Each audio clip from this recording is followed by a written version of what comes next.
আসসালামু আলাইকুম বন্ধুরা, আপনাদের সাথে শেয়ার করতে নিয়ে আসলাম পাস্তার রেসিপি। তো আমরা যারা পাস্তা রান্না করতে পারি না, খুব সহজে ভিডিও দেখে পাস্তা রান্না করতে পারবো ইনশাল্লাহ। তো পাস্তা রান্না করার জন্য প্রথমে আমরা নিয়ে নেব পাস্তার রান্নার জন্য গরম পানি। একটু তেল দিয়ে দেবো যেন পাস্তাটা লেগে না যায় একটার সাথে আরেকটা। তারপর পানিটা যখন গরম হয়ে আসবে তখন পাস্তা দিয়ে দেবো। সিদ্ধ হওয়া পর্যন্ত আমরা পাস্তাটা ঢেকে রাখবো। তারপর একটা কড়াইয়ে সামান্য পরিমাণ তেল নিয়ে নিব। তারপর তেলে কাঁচামরিচ আর পেঁয়াজ কুচি দিয়ে দিব। যখন পেঁয়াজটা হয়ে আসবে তখন আমরা ডিম দিয়ে দিব।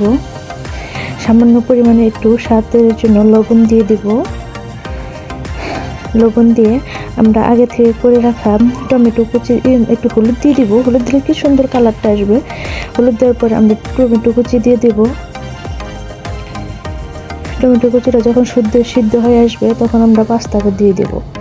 তারপরে 3 থেকে 4 মিনিট নাড়াচাড়া করে নামিয়ে নেব আমাদের পাস্তা।